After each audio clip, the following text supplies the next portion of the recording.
Dr. Tracy, good to see you. Did I have it right first about El Nino? Yeah, of course. Warming eastern Pacific oceans can definitely extend the habitat, bring prey further north, bringing more sharks inland and species that we don't normally see in California. What about the East Coast? There's no El Nino there, so why are we seeing the surge? Well, we're still seeing warmer Atlantic temperatures in general. So we've been seeing the trend of sharks going further north. But on top of that, we've had conservation efforts for preserving sharks, but also their prey, seals. And then we have changing productivity offshore. So we have overfishing in some places, coral bleaching in other places, bringing sharks to where the food is, and with those protections of the seals and changing productivity in general, we can see sharks in places that we haven't seen historically. By the way, you say you haven't seen. Dr. Tracy, is that because we have drones? Can drones now see sharks that maybe in a way we hadn't seen before? They're like, oh, look, we could see them so many yards away. That is a huge thing that's happening. We're Yeah. just seeing a lot more sharks. We know that they're there now because of drones, because of cell phones. So I think that that's a lot of what people are seeing. That's number seven. Really isn't that high of a number. I mean, you have a 1 in 11.5 million chance of being bit by a Yeah, shark. people will look at that and say, I still don't want to take the risk, which, but let me ask you, people look at the segment like, should I not go into the water? Should I not go to the beach? What would you recommend? How do they protect themselves?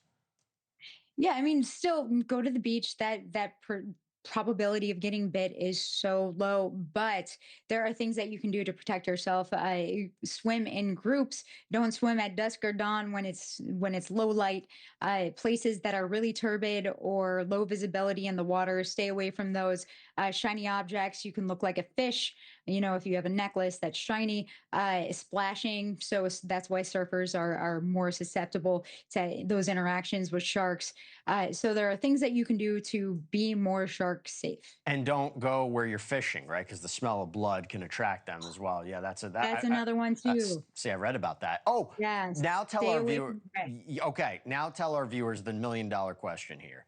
If they should ever be face to face with what I'm looking at on the screen, what do you do? I mean, most sharks will just swim right by you. They will turn around. If you are if you are very familiar with sharks, you know how to push them away.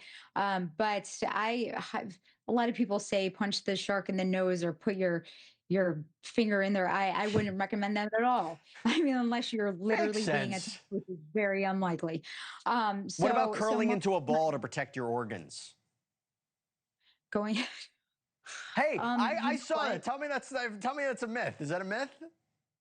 I mean, that makes sense. So sure, go into a ball to protect your You, organs. don't splash, right? Because most people are gonna be like, I'm gonna take off, but I know the splashing is problematic. All right, I'm being told I gotta wrap. All right, I'm having too much fun. Dr. Tracy Fanara, we'll continue this conversation another. Hopefully we're not. Hopefully everybody's okay, but we'll talk about it another time.